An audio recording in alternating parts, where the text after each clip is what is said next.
Hey, what's up everybody? I'm here with Rebecca Heinemann and she's got some questions. A lot of changes have happened in her life and in her studio. So we're gonna dive right into it. Rebecca, what is going on with you?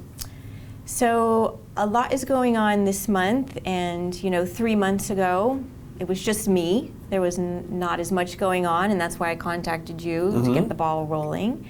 And now here we are 3 months later, and I have a designer on board, I have an assistant, and 3 clients that are keeping me really busy. So my head is spinning a little bit.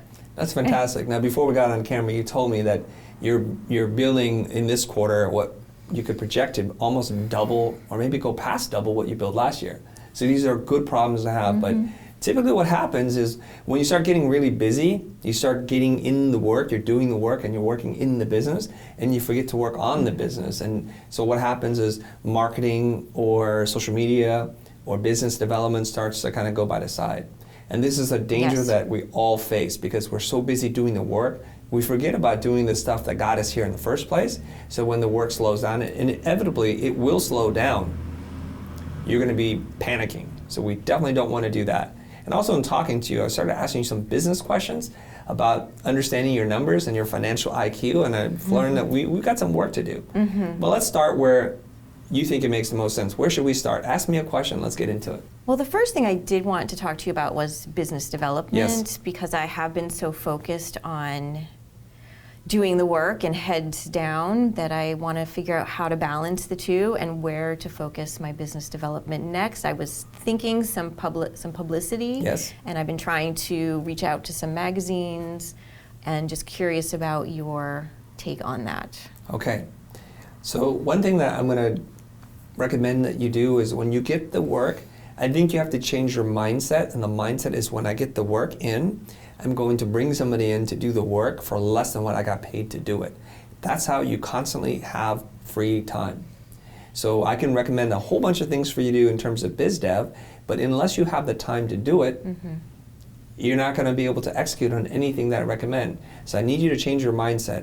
Only when it's impossible for you to offload the work, then you would do it yourself. But for the most part, what you can do is you can hire somebody on a freelance basis, pay them a fair rate to what they're used to getting, and then art direct them to close the gap between their skill level and your skill level. Does that make sense? So from here on out, I need you to change your mindset. So if you get paid $100 an hour, just for round numbers, I'm not saying that's what you get paid or don't get paid, what I want you to do is find somebody that you can get the work done for a lot less than that. Now if we're talking about young designers, you can probably get them anywhere between $25 to $50 an hour. So between those two numbers, I think you're going to find somebody that's decent. Depending on the complexity of the job and how difficult it is, I think you can pay them to do that work. And then what you do is you have check-in points and you manage them up. So they're not hitting the benchmark, hitting your standards, or fulfilling the client brief because they didn't talk to the client. You art direct them up, and then that's how you make money.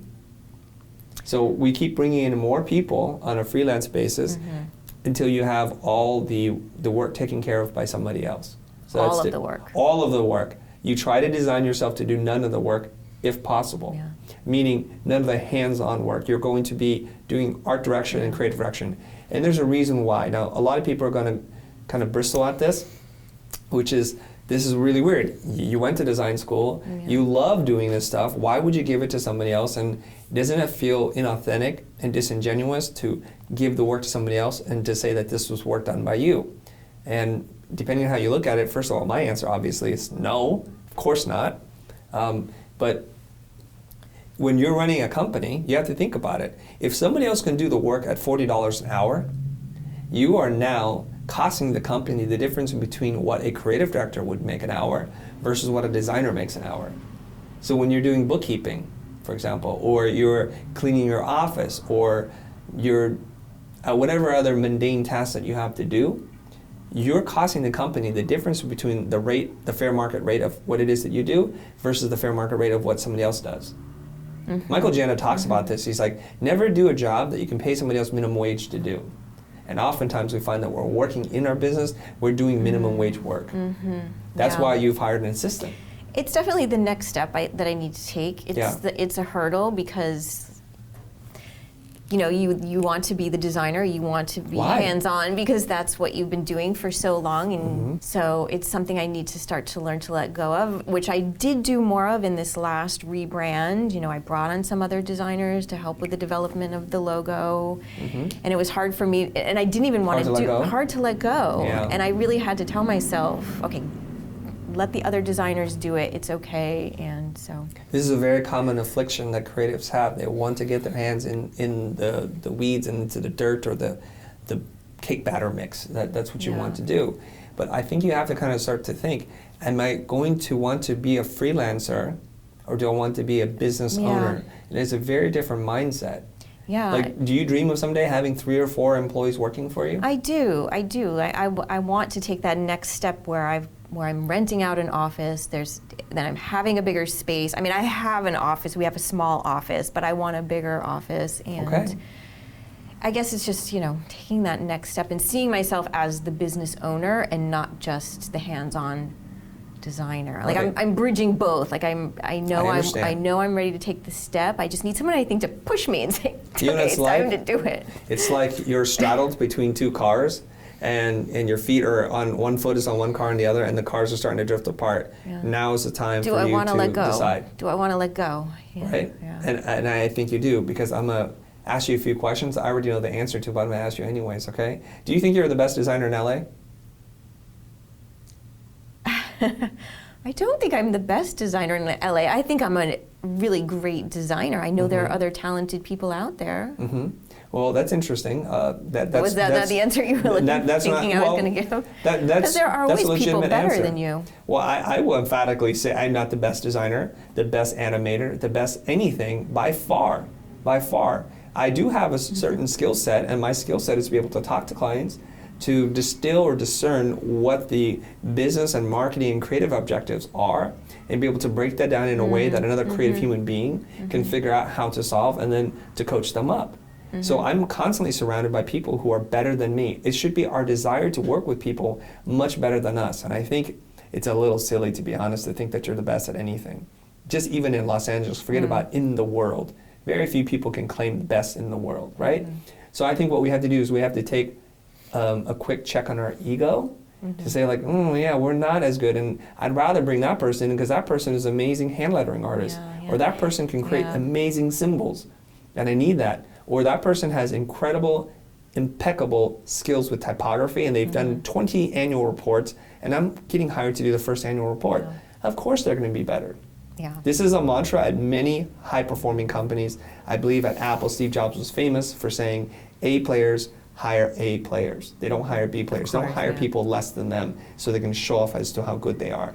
Because that ultimately impacts the bottom line and innovation that happens within a company. I think my ego is getting a little bit in the way for a long time, and I brought on this new designer. She's fantastic. She's super talented, and I need to let go more, I guess, and really let her take more of the lead. And I need to charge more so that I can. Right.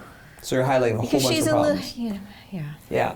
So I think as a creative person, especially if you were trained to do this and you spend a lot of time and energy doing this, there's something about authorship, like you feel like you have to get your hands into the work. But let me pose something else.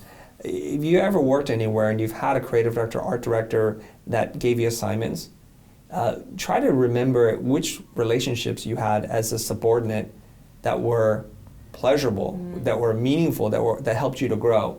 Was it the art director who micromanaged and pixel-effed everything? Or was it the one who kind of taught you about bigger ideas, told you what the objective was, and let you do it your way, while stepping in from time to time and helping you to solve the problem the way that they solve it? Yeah, it's the latter, of course. It's the latter, of course. Of course. So when you become this person whose value or self-defined value, self-worth, is in the making of it and getting your hands in there, well, you're kind of stepping on a lot of toes now.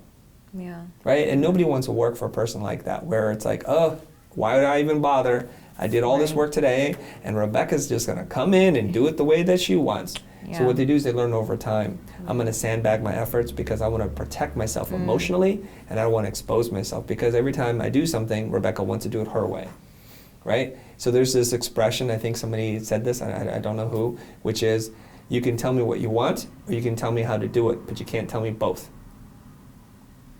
Now you should focus on telling people what it is that you want and letting them figure out how to get there and letting them do that. We need to reframe our mind in terms of defining our own self-worth away from the person who gets their hands in the dirt, so to speak, but in terms of helping the clients and getting self-worth from understanding that we're also helping the person who works for us by giving them great opportunities to work on cool projects, giving them the creative space to be more autonomous, and to make a decent living doing what it is that they love. That gives me a lot of pleasure.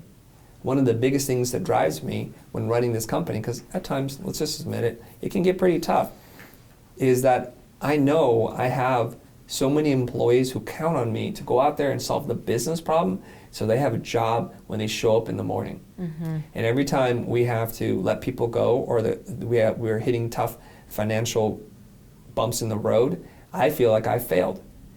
Rarely now is it that I look at the design work and it's like, well, that's not my design work. I didn't put my hands in it. I do feel like I'm ready. I feel like Good, I'm ready to get out there more, and that's why that was what I wanted to talk more about today.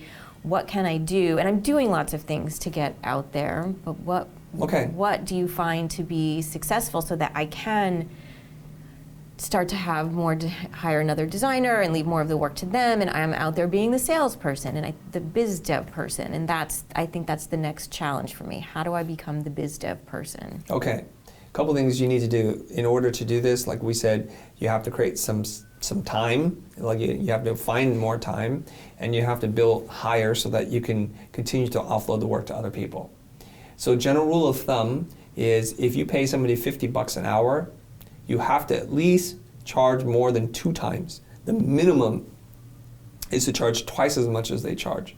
And we've gone through this in other videos, but to give you the shorthand in case this is your first video watching with us here, is that if you estimate the job incorrectly and it takes them more time, you're going to be paying them to do the work, meaning you're going to pay the client to do the work. It's going to cost you more to make it than it is for you, for them to. It costs you more to produce it, so that you're basically buying the work from them. So they're paying you $3,000, but you're paying out $5,000. So we know that along the way, creative people are not great at estimating their time, or maybe it just takes time for them to ramp up. So what you estimated to be 10 hours winds up being 35 hours. That's one. 2, the other problem is clients are fickle. Sometimes they change their mind. And when they do, you don't want to come back with them every single time they make one little decision to say, look, I have to charge an overage, I have to charge an overage. Though you might get the money, you're going to lose the client because they're thinking, don't you know how to run a company? Why is it that every little thing, if I look at you the wrong way, the bill goes up? So I think you have to build that into your estimate so that it kind of covers a lot of these things. 1, designers and how they work, it could take a longer time. Or 2, clients, they change their mind. So you have to charge at least twice as much. Is that what you're doing right now? I see the eye flutter. No, that's not what I'm doing right now. That's not what I'm doing right now. And that's the minimum. Okay, so typically what I do is I charge double the rate and I add in a lot of extra time because it's going to get adding in up. a little padding is what I've been doing. How much padding are you adding? 30%. 30% is good. And then are you marking up the whole thing and including yourself in the estimate in terms of art director or creative director? I'm going to do it in the next time. You do need to watch that video. There's a video that we did on this with Frank Shee about how to run your company like a boss. You need to check that out. Okay. I go into detail. We'll put the link up there maybe, and then you can check that out. Okay? Okay. Yeah. So we're not going to go into that right now. Okay. Okay, so we're going to charge more so that we can free up your time. Now, what did you do to get yourself in a position where now you're getting a lot of work that's higher paying? What did you do? Well, I'm doing more of the strategy. I'm doing the strategy session up front, which I wasn't doing. How are you getting that work, though? I met with the client one-on-one, and I told them about my process and how I would walk them through a strategy session so that we could learn more about them, who they are, what their values are, where they're going, ask lots of questions. So we did a huge workshop. How did you get that client to agree to even meet in the first place? I'm trying to reverse engineer how this opportunity came to be. I think that he may have seen me on the show. On our show? Yeah. Oh, wow, that's great. Yeah. So she's already doing what she needs to do, which is to be on the show. This will increase your visibility. Yeah. This is fantastic. I want to take a moment to talk about that. Are you sure that he saw you on the show, Well, or you he just mentioned how one of the things that they want to be seen more as, they don't want to be seen as order takers. They want to be seen more as the, partners, creative partners. And there was a lot of language in there that reminded me of the things that we've talked about. So I just kind of felt like, I never really asked them, but Okay. I don't know how else they would have found me. Well, let's be more mindful about how people find us, because if we're successful, we want to repeat what works and we want to eliminate what doesn't, right? Yeah. So rule number 1 from here on forward is for you to always ask your clients, or people, I should clarify here, people who call you up, prospects, hey, just out of curiosity, how did you find us? Yeah. I saw your website, I saw you on Behance, I saw your Instagram feed, it was amazing. Or I saw you in the show, or I saw you speak at an event, whatever it is, or Mary recommended me, or you. Yeah. Right? That's what you have to do. Because that's the I thing knew you were I'm gonna most ask that. curious about. Yeah. If somebody comes in the door tomorrow and hands you a box full of money, $10,000 cash, you don't just take it and run and go spend it. You do something which you ask them, like, I'm just curious, why did you feel compelled to leave $10,000 of cash on my desktop? Well, you've done a lot of good in schools, and we really support people who do that. So we have to reverse engineer this. This has to be the first thing that you do within your first client conversation is curious. How did you find me? Because it will teach you a lot about what they're looking for. Now imagine you assumed it was on the show, but it's actually through your Instagram account and they saw one thing in particular. Let's just say you designed something for a cosmetic company. That would help you out a lot, don't you think, in the entire conversation with that client? Like, they really love that cosmetic product. So that's what they're looking for from me. And that's really, really important. You can see that now, right? Yes, Okay, yes, good. yes. Let's do that. Okay, what else? So this person who found you, they just reached out via phone or email? How did they reach out to you? They connected with me on LinkedIn. Oh, that's good to know. They connected there. Okay. So we connected, and then we set They sent you an invite? Yeah, they sent me an invite. And Now you must get a lot of invites, right? I do. I get a lot of invites. Did you ever respond to any of them? Not really. I usually Rule number just 2. accept. And I notice people. The other thing too is I notice there are a lot of people that look at my profile and then they never connect with me. Sure. So I've always wondered, should I just reach back out and say, hey, I noticed you Yes. checked out my profile. Is there anything I can help Do you you with? have a LinkedIn Pro account? I don't. How do you see that then? Because they only kind of tell you somebody from this company is looking at you. If you don't have the Pro account, it doesn't allow you to see it. If your privacy's not on, I can then if I surf. Okay, maybe things have privately- changed. Privately. Typically, in the past, LinkedIn will tell me somebody's been looking at your profile from these agencies. They don't tell me who specifically. Yeah. They might give me a hint at 1 or 2 people, but it's not really that valuable because they want you to become a Pro member. So Yeah. what I would suggest is for a period of time, especially if they're launching some kind of special trial promotional thing, for you to try it out so that you can actually see everybody that's looking at you. And then you're going to comb through those people to see like who is a likely business prospect. And say like, hey, I noticed that you were checking out my profile. Is there anything I can help you with? And that's what you should be doing.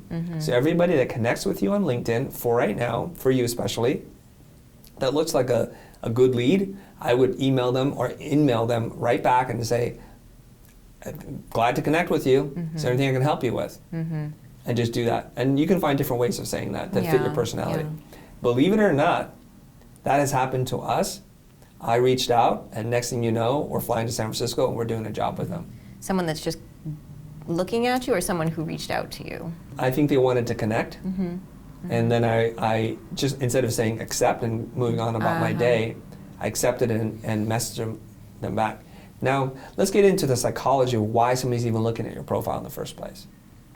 There's a couple of ways. One, they've seen you somewhere, and they're actively searching, this is the best kind of person you want. They're actively looking to connect with you on LinkedIn because they want to do business with you, either to get work from you or to give you work. It's a professional platform, so people understand that about the nature of LinkedIn. So when you have somebody who reaches out, take the work off of them and reach back out to them. Yeah, Why it's not? an easy thing to do. Easy thing to do. Easy thing, yeah. The other way people are going to find you on LinkedIn is, we think, through their recommendation, the algorithm, you should know this person. So they will discover new people and grow their network that way. So again, when they browse you, they're looking for something. So have you read my article on how to get work? Do this like right now? I did, yeah. You did? Are you doing what I mentioned? I did some of them. Why not all of them? I don't know. I can't remember all of them right now, but I did some of them. Well, one of the things is most people, when if I were to look at your LinkedIn profile, I'm not going to do that right now, what would say is your title? My title is Creative Director and Founder of Craftwell. Okay, so you haven't read the article. But then I have a sentence about what I do. I help companies create powerful brands. So does that appear? Yeah, it does. Okay, are you sure? Now I'm going to double check you right now. I'm pretty sure that's what appears. Okay, make a liar out of me, let's see. You see? Where's this? That's really on the bottom. So we don't really care about that. Well, it says brand strategist. No, nobody cares about that. Brand. You move this up here. All right. What about the committed to creating powerful brands? Well, No, all right. It's still not high enough? This is her profile, guys. I'll put it here in case it's not focused, all right? So most people, what they do is where it says their title, they actually write their title. But nobody cares about that, generally speaking. I would ask you to write something that's enticing to draw people to want to connect with you and write it in a value proposition to the end user. What's a benefit to them? Stop talking about yourself, talk about what's in it for them. We help XYZ. I help whatever it businesses is. become powerful brands. Something like that. Okay? That's what you want to do. Okay. Because this is marketing now. We're not just talking about building your resume or your CV. Yeah. This is marketing. So make it easy for them to process so then if you know they connect with you, there's a good chance they need something from you. And so if you are a little bit more active on LinkedIn and you do this the right way in terms of cultivating warm leads, you might hit 1 out of 50. Yeah. Those are pretty good numbers. Yeah. Okay? And it's really easy to do, so. Okay, so did you see just what we did right there? And everybody's always looking for some magic bullet. They're always looking to offload what they need to do to somebody else, and that's not always the case. What we did was we took a moment to understand how this person found you to see if we can replicate it. Not always possible, but it's at least worth some time to investigate. So you think this person saw you somewhere, but they really connect with you on LinkedIn. And are you active on LinkedIn? I am active on LinkedIn. I'm posting articles and the videos that I've been doing. So usually I'm posting something once a month up there. Once a month? Well, that I'm is working, active? like I said. You know, I'm okay, heads down let's just working. clear this up with you once a month. I'm heads down working. No. Once a month. Do you eat dinner once a month? Do you tuck your daughter in once a month? No. Right? Do you go to the gym once a month? That is not active. That's inactive to me. You need to be way more active than that. Now, you don't always have to post your own content. It's actually nice if you find something that's very valuable. Or just reposting stuff. No. Or sharing. Hold on. I hate those people. You know what people do? Because they're super lazy. They find an article that's cool and they just post it. You should read this. They haven't given me a reason why I should read it. So why would I click on that? I think you need to read those articles and say, this was a surprising thing that I discovered about this. Here are the 3 things I got from this article. And then have them read it. Because you've created no value. All you're doing is copy and pasting it. Everybody can do that. A monkey can do that. So it's an easier way of just trying to get something up a little quicker than writing a whole article myself. Yeah, well, here's the thing though. And we've said this on the channel before. A lot of people say, teach what you know, teach what you know. And so that becomes a kind of a giant roadblock for people. It's kind of intimidating. Like, do I really know something before I can teach it? This is teach while you learn. So as you learn something, share it with the world. It doesn't have to be all about you. There are a lot of people who are very successful, building tremendous careers on the work of other people. What they've done is they've become a good curator and an editor of work that's out there or concept or ideas. So featuring others. So, hey, these logos are really great that I just found from so-and-so. Here's a great resource. This is why they're so great, or whatever. You have to great provide your point of view. Yeah. You have to bring some insight into this, okay? How much time do you spend per day on social media? Or how much time would you recommend? Well, I'm going to be a little bit different because my business is in social media. Yeah. So it's how much time do I spend on work? Because most of my day is spent dealing with and talking to people online. And if you can imagine all the different accounts we have from Facebook, YouTube, LinkedIn. So I cannot compare. Yeah, you shouldn't. Yeah. And that's not a good benchmark because you're not a social media person, you're not a content creator, that's not your business yet. Yeah. Maybe one day it will be, but not today. I would say that what percentage of your week should be spent on actively cultivating new leads? What do you think that percentage of your time should be? 3 hours a day. 3 hours a day is a lot, which is fantastic if that's what you can commit to it. So this is great. I'm glad you said that, actually. How many hours a day do you work? I mean, I'm honestly, because I'm a mom and I'm juggling so much, I'm working a solid 7 hours a day. A solid seven is really good, to believe it or not. So you're saying you're going to dedicate almost half of your time in cultivating new leads, which is fantastic. That's what I'd like to do. Right. So if you want to do that, you already know what you have to do. You have to find more time. And the only way you can find time is to get your hands off the work. Let go of the mouse, let go of the Wacom pen. And I think I need to find and probably a couple different contractors, so not just having one contractor, maybe having a couple different contractors that are at different rates potentially, so that.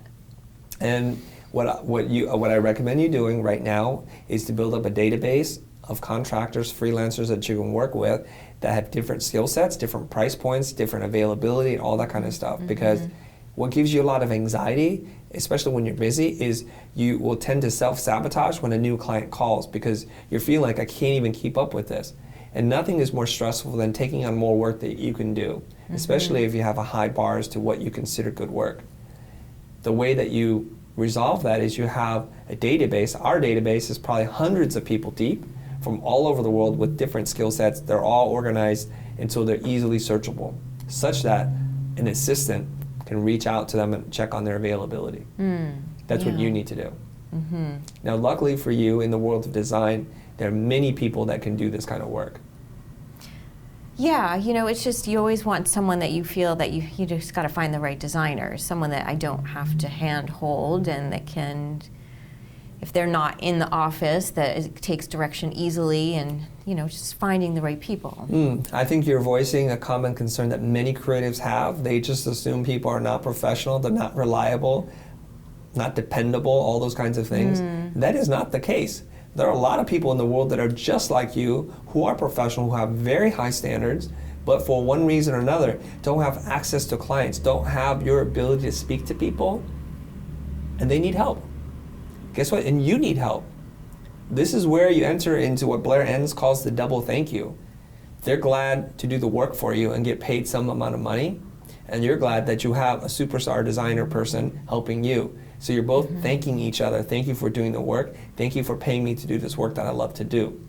And again, it's the being able to be hands off and not have them in the office with me and trusting, okay, they're going to deliver something that looks the way I would do it. So there's not a lot of back and forth, Well, we can talk about that as well.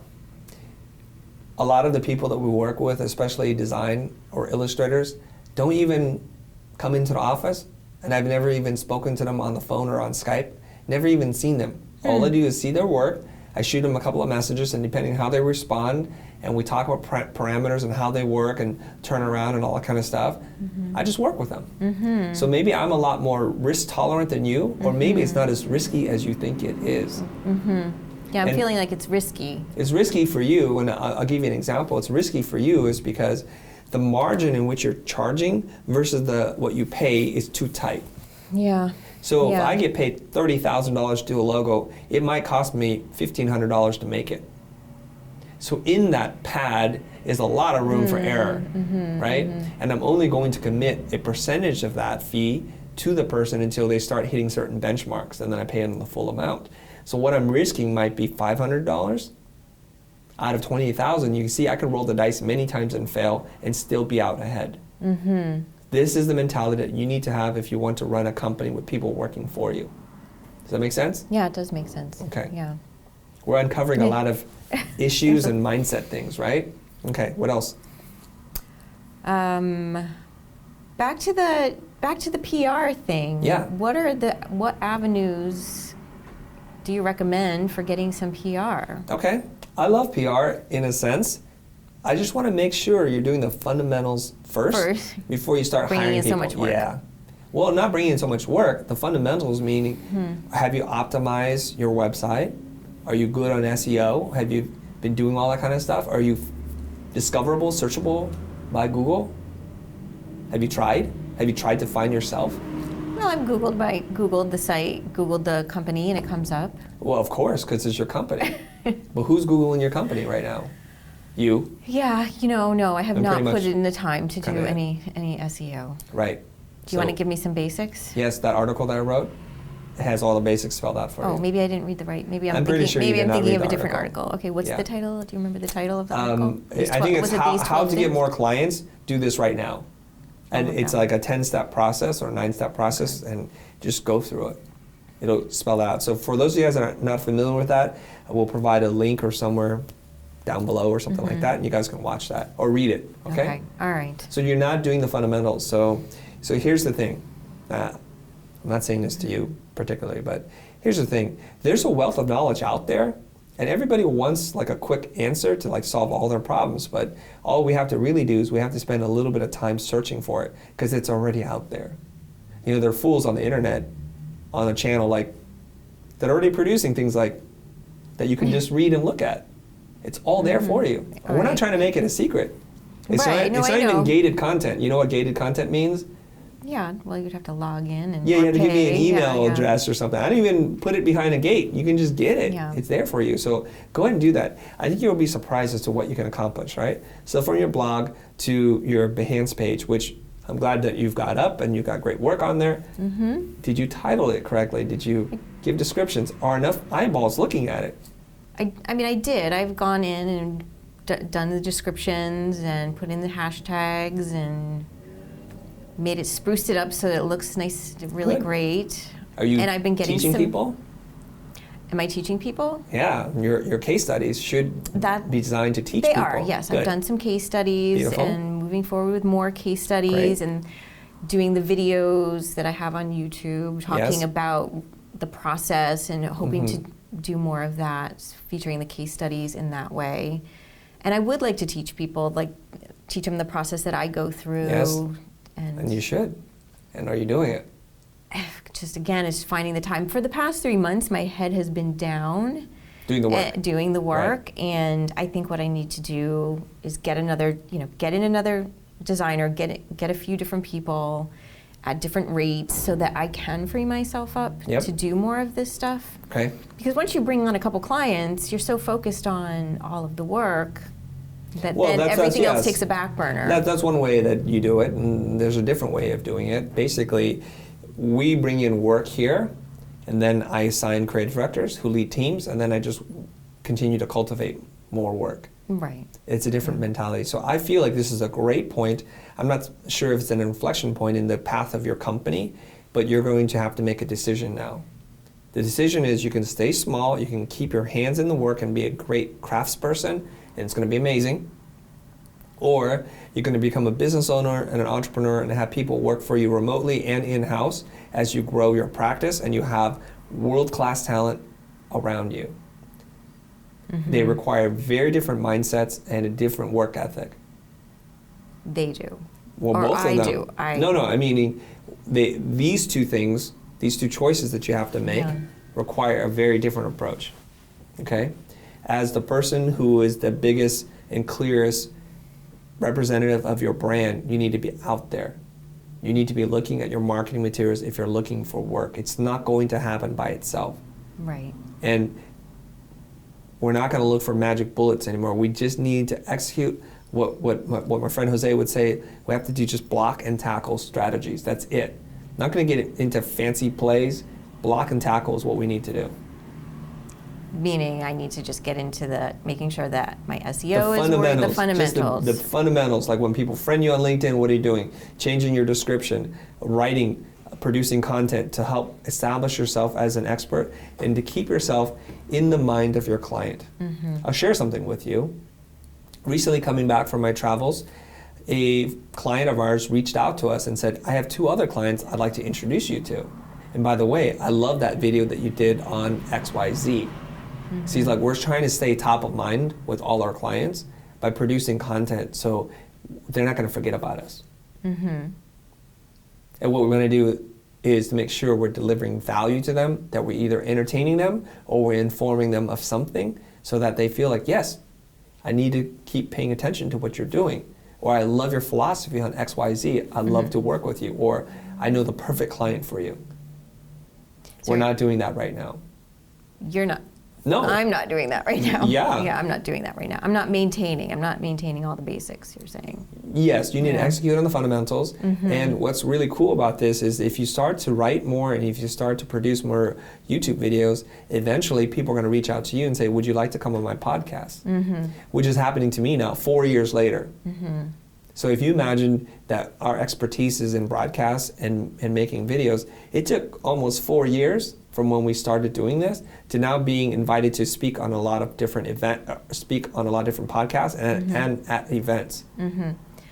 And this is what I do, like for the last 2 years, it's been a very focused effort. So imagine if you're going to do this once a month and this is not your background, how long it will take you to get there. Yeah, right? Right. Now luckily here, you guys, if you want to talk to Rebecca, this is a very easy way to find out about Rebecca because we're going to put it in the description below and you guys can check that out. Yeah. And I'll start responding now.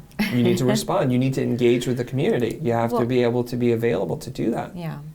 Well, I mean, I think that I have a lot to offer the community, and I would like to also focus on that as well. That's why I've been having fun doing the videos, and I would like to share the case studies.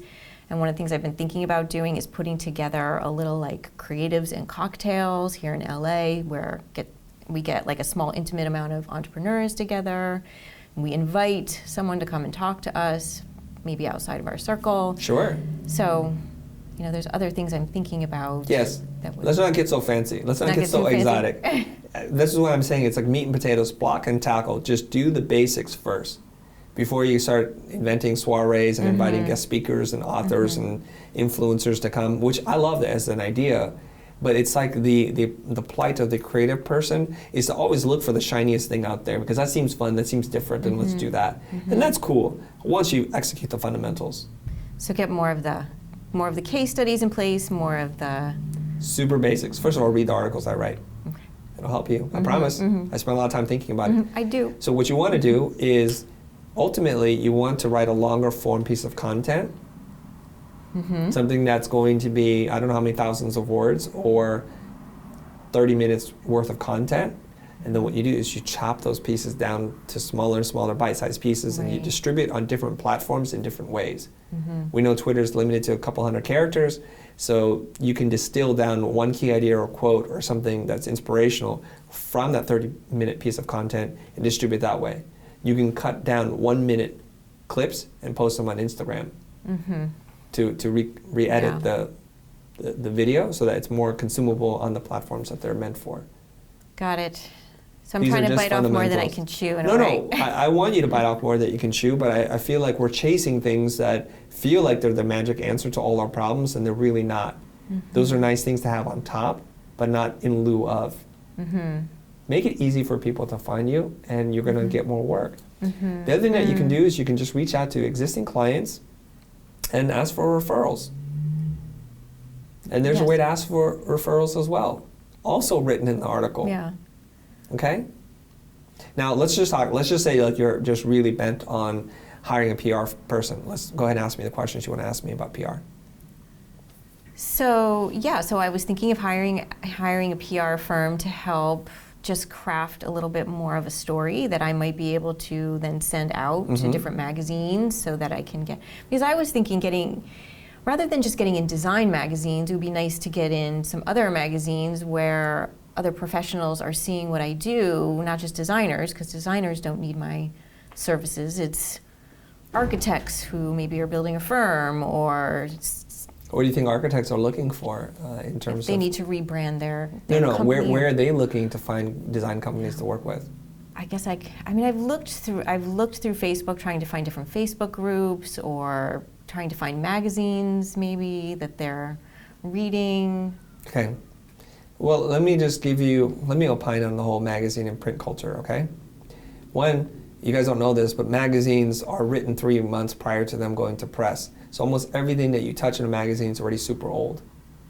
2, you hope some person will pick up that magazine, read through a bunch of things, and find your page, because sometimes they skip your page. let's just say they land on your page and it's not really that interesting to them, they just move on. Mm-hmm. That's the problem with old media. It's not searchable, it's not indexable, it's very difficult to deal with. Mm-hmm. So I think what you're looking for is PR, but not necessarily the media in terms of print. I think you're looking for blogs, influencers, people who collect and curate excellent work so that people who are looking to see other excellent work to be inspired go there. Right. Where do you think that might be? Well, I've perused online. I did connect with this Design Life, and we did an interview. Yes. So I'd like to do more things like that. Okay. But I feel like other blogs besides this Design Life. You need much, much, much bigger blogs. Yeah, I know. Like where they become the #1 resource. So what you should probably do, try this out. What kind of work do you like to do? Design work? What kind of design? Doing branding and logo. Okay. So type in Google branding blog. And what's going to come up? All the branding blogs. The top 10 branding blogs. You like typography? Type in typography blog. And then do you just connect with them and do you submit an article a pre-done article? I don't know. What you need to do is you need to first identify where you want to be. So see, I feel it's like this. Let's say we're both fishermen, we're anglers, right? We want to catch some fish. And you're like, Chris, I tell you, there's this lake, it's amazing. Let's go there. And you were like planning this whole trip. And later on, I tell you, yeah, that's a lake. And the problem is there's like too much salt and there's no fish there. It's like the Dead Sea. So you're going to plan all that stuff to arrive at a place that doesn't even make sense. And then I tell you that there's all these other places that you can go to where the lake or the ocean or the sea is much, much bigger. And there's a lot more fish there. Right. So then you just use your brain power and go there instead. So the first thing that I wanted to point out right now is online is preferable to print. Right. That makes sense. And if you're going to look for a new hole to fish, and make sure it's a giant hole and it's an authority on the subject where they have thousands, hundreds of thousands, or millions of visitors hitting it. Because you can own like the entire audience of a very small group and get nothing. We've mentioned before, if you haven't seen the episode with Farm Design, he got his work put on Dieline. Dieline is the #1 resource for packaging. Everybody that's looking for packaging inspiration, not just designers, but clients, go to the Dieline. So what's similar to that for? I don't know, you have to do the research. They're out there. Have you tried? I'm thinking communication arts, design. Maybe. They're a little bit watered down. They're a little old-fashioned. Well, that's why I was wondering, if you could give me any. Well, I haven't searched. I don't know. Searched, yeah. I promise you, I'm not secretly holding back information just to torture you. Okay. It's like, you're a pretty smart person. How long do you think it would take you in a Google search to figure out the #1 resource for whatever it is you're looking for? Well, I just got to sit about down 5 and seconds. do it. Yeah, I just got to It's sit really down literally and do it. about 5 seconds. It took you more time to ask me that than to type it in. And I don't have that information available to me, right? But there are sites out there. There are great resources for people in terms of collecting and curating really great inspirational work, and clients and designers are looking at that right now. They're looking for you. You just need to get there. Yeah, I know. And then how do you get there? You find out who writes these articles and you just reach out to them because their email's right there. It's written by this person. So it sounds like you would recommend just doing it myself rather than hiring a PR person and spending the money. I think there's a theme, a recurring thing that I keep saying, right? Now, if it's not too much money and this person can do what it is that you want them to do and your strategy is aligned, then do it. Like I said, don't do a job you can pay somebody minimum wage to do. I just thought it would be nice to have someone who because I think the way you present yourself in words is so important. And one of the things that I see on a lot of designer or agency sites that are starting out is the copy is not very good. Right. They really need professional copy. And I feel like I've spent a lot of time on my copy, but it needs to be elevated. So I think it's time to hire a professional writer. No problem. I'm good with that. What I want you to do is to own the strategy. How are we going to get there? Where do we need to be? And then find the people to help you execute it. Versus offshoring or offloading the thinking part, like what the heck do we need to do, to somebody else, because they're going to take you down a direction they've gone 1,000 times before. And that might be good or it might not be good for you. Does that make sense? It does make sense, So when you say, like, I want to get, let's just say you did packaging design and you wanted to get on the Dieline, Do you think you need to write up like a whole press release to get in there? I would think a press release would be helpful. It might be helpful, can't hurt, but I don't think it's about that. I just think, is your packaging good or not? Yeah. Mm-hmm. So you might post some images and you might hit them up on Twitter and tag them on it. Mm-hmm. Yeah, I've thought, I've done or that. Or hit them up on Instagram, where their social media person's paying attention. See, you're not utilizing the tools of the 21st century in the connected social media world that we live in. You're still going down the old path. It's almost like you tell me, Chris, we want to do a radio spot. Yeah, see? That's how we're going to do it, despite my look today, right? You see what I'm saying? It's like you're like old school in the new world. Yeah. That doesn't make sense to me. Well, one of the magazines was here in LA, Ventura Boulevard. They're right in Studio City. They do the whole valley. So I thought if I got a feature in Ventura Magazine. Who reads Ventura Magazine? I've never even heard of it. You've never heard of it? No. Well, maybe because you don't live in the valley. Everybody in the valley reads it. But you know what's happening though? And I'm not sure I'm indicative of what's happening in America or in the world is I used to subscribe to like 35 magazines. Every year, I'm subscribing to fewer and fewer. Yeah. Because I already get my information, my news from a lot of different sources And they're online too. I mean, they are online, all their... Just go online. I feel like some kind of resistance to this concept. No, there's no resistance. It's just a matter of time. Just a matter of time. Again, finding the 3 hours to do it. I think it's just sometimes I need that shove, okay, Rebecca, just do it. I'm shoving you right now.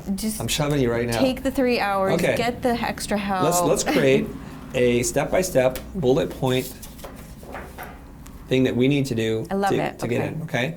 What's the first thing you need to do? Free up 3 hours a day. No. Just tell me what you do. We're not going to assign time to anything yet. Tell me what I need to do? To get onto these sites. To get onto the blog site. Yes. What do you need to do first? I need to do research on which ones. Okay, you're going to search, right? Search authority. You got to find the authority blog resource for your topic, right? I would also think that, I have done a little research, and sometimes they do want you to send a pre-written article. Hold on. Let's not get ahead of ourselves. I've never even seen that before, so I'm not sure I agree with your conclusion. Let's just keep going. Stay with the list. No judgment. Let's just go. Search and find the authority blog resource, right? Mm-hmm. Okay, and then what's next? Reach out to them with an email. Reach out to them. How else? Next. Mention them on social media. Mention them on social media? Yeah. That's how you get their attention. Like the person who's writing, No, like say for example at the die line, you're going to post some packaging, something at the die line. Can you just go onto the die line Twitter and just post on there? Have you ever tried this? I'm like 48 years old and I don't know this. This is how the world works, man. Right. You first of all, go right onto you follow them. Twitter. First of all, it's important to follow them. Okay? And then mention them, comment, and eventually they respond. Okay. On Instagram, on Twitter. Okay. On LinkedIn. Don't be super annoying about it. Make sure what you're doing is good. If it's a piece of junk, they're going to just block you. Mm-hmm. And don't do it all the time. But if you think you have something worthy, hit them up. Hey, would love to do something with you. Would love to be featured. Mm-hmm. What's your opinion on this? Okay. Got it. Okay. Are we done? No, I think there would be some follow-up, and then Okay, hold on. So you've had success then, because if there's follow-up, there's success. They've reached back out to you. Or if they haven't reached back out to you. Well, you're going to keep doing this until they do. Okay. Okay? So look at this. Let's review. There's only 4 steps here. Search and find the authority blog resource. 2, reach out to just reach out to them. Mm-hmm. Mention and follow them on social media. When you say mention them, so hey, No, you use their hashtag at. Not the oh. hashtag, I'm sorry. You mentioned. Yeah. I feel like I am Rebecca, not. I don't Rebecca, use. Okay, I don't use Twitter a lot. Well, okay, so now we have a problem. So I need to start. Does your assistant? She's young. Yes, she's young. She's obviously on all these things and knows what to do. Yeah. So you need to just. Okay, we're not that different in age. We're really not. So I don't accept anything you say as an excuse. Because there's no excuses. I'm about to go on tour and do a no excuses tour, okay? I'm going to just smash things, all right? But you got to be conversant in the ways of the 21st century here. Yeah. Print is dead. TV's dead. It's all gone. Why are we focusing on that? I don't understand. Okay? Yeah, I've been hesitant to use Twitter. I have been. Instagram. And Instagram too. I just don't use it as much. I need to embrace it more. I've been dipping my toe in. No more I've dipping, been just jump in putting head first. Stuff up and Let's just do it. Come on. Okay. Well, yeah, I do. Need to know how to use it better. Okay, we'll take a class. Read an article. It's really not that hard. No, I know it's not that hard. And especially because we have videos on that as well. I know. Just saying. I just need to use it more. Or at all. Or something. Yeah, okay. I am. All right. Well, you're doing what we would call the bare minimum. The bare minimum. Bare minimum effort there. BME. Okay, you came to me and said, Chris, how do I market myself? How do I get known? And you're always in this conversation looking for something other than what you need to do. Mm-hmm. I want to be visible. Well, the most visible places are online already. They're already here for you. The tools on the platform are here. And you know what's crazy? They're free, so you just got to do it. Now, as I write this stuff down, how long do you think it would take you to research, to reach out, maybe a couple of times? What do you think it would take? Just probably an hour to... Minutes. Minutes. That's how long it takes to include the image. That's really how long it takes. So you don't need hours in the day. I don't know what you're doing. Now, you might want to bring in somebody. Well, I'm thinking there would be multiple. I'd spend an hour and I'd reach out to multiple. You can automate all this. How can I automate all of it? You have to look into that as well. You can use software like Hopper. You can use Hootsuite, and you can automate it so that you're going to post something at a particular time, and you can write all your descriptions in it, and you can schedule it, and it just does it for you. I can have my assistant do all that. Yeah, it's important. Remember, Rebecca, I feel it's really important that you ask somebody to teach you how to do this so you're aware of what's being done, so you don't offload the things that you need to learn. I'll tell you the intrinsic value of doing this. Because you're going to go talk to your client, and you're going to say, I tried to find you on social media, and I can't seem to find you at all. I actually tried to type you in on Google. Are we aware that we're not doing best practices on SEO? You see, the person transforms in pursuit of a goal. And now you have knowledge that you can resell and repackage to other people. So I'll say one more thing on this, and I'm going to move on, okay? 3.5 years ago, I didn't really know anything about YouTube or Twitter or Instagram. I didn't. And then we started making YouTube videos. In the process of making YouTube videos and getting help from people like Roberto Blake and others, I learned how the search engine works. And now if you try and find us for broad search terms like typography, logo design critique, something like that, branding, you're going to see that we rank in the top 10 search results on YouTube. Sometimes we're number 1, and sometimes we're 4 of the top 10 search results. How do we get there? Well, I learned a lot of things in the process, in the pursuit of doing that I can then parlay into services and expertise to my clients. Right. A while back, I started dabbling in Instagram. I didn't really understand it. The same thing with Twitter. I've been persistent about it. I've been super hyper competitive, saying anybody I looked up to, I need to get to their numbers. I want to pass them. So if somebody had 20,000 followers, I had 4. I just study them, reverse engineer it, emulate it, and try my best to get there. And sooner than later, I pass those people. Like I'm the Terminator here, so this is the person you need to become. I know Melinda has been doing really well with her Instagram account, She right? has. Yeah, so I guess And what has she done? Do you know how she did that? I don't know. I'm going to have to Well, I connect told her with to her. do something, Melinda, I'm calling and then she you. did it, and it just happened. And then she kind of took the foot off the gas pedal, and then it dies. It takes work. Everybody wants to say, like, oh, it just takes so much work. Well, everything worth having takes work. It should take work, because work is the gatekeeper to keep all the people who are super lazy out of achieving the same results. I want things to be hard. I want things to be really difficult. It means that those people who really want it, like myself, I will achieve it, while others are, I don't want to do it. It's too hard. It takes too much time. I got to go play baseball. I got to watch the game. Let them do that. That's fine. I think it's one of the next steps. In the past 3 months, I was focusing so much on my confidence and getting out there Which you've done a great and getting job. clients and talking to people, which I think I've done a really good job at that. So now, this is the next thing that I really need to focus on, and I will. Next time I'll have lots of followers, and I will know more of what. You need to know this. And then in terms of like the hand-to-hand combat, like doing it on a regular basis, you can then offload it to somebody. I need you to know the fundamentals because that's actually a creative service that you can sell, because most people are looking for not just design or branding help, they're looking for marketing help. So you know all this stuff that I've done with you right now? Yeah. You can actually learn this as a skill and do it for other people and get paid quite handsomely to do it. Can you see that? Yes, I know. I should. So you really feel like this is, obviously we've talked about this for a long time now, Yes, so you feel like this is really important for me before No, I I don't. I don't feel like this is really important. I think you told me it's really important to you. If you wanted to come here and talk about typography, I would have spent the hour talking about typography. Right. But the first thing you did, you came in and said, I need help with marketing. I need to get out there. Yes, I'm not telling you it's important. I'm just telling you what you have to do if you want to achieve this. Now, some people, they do come to me and say, Chris, I'd like to be a better designer. And then I tell them everything they need to do. And then they don't want to do any of it. Right. So really, it wasn't, that was like a fake desire. Well, it's business development is what, That's really what we're doing. what I want to focus on. You need to gain visibility into the marketplace, and you do have to do certain things, and then you do really well. Now, I think we're going to wrap up this episode right here because there's probably a lot for you guys to process and to absorb, or maybe you guys feel like I'm being a little too tough on Rebecca. Sometimes I just need to. I need a light of fire under your butt. Yeah, no. And then I know wonderful things can happen, okay? Thanks for tuning in, you guys. See you guys next time.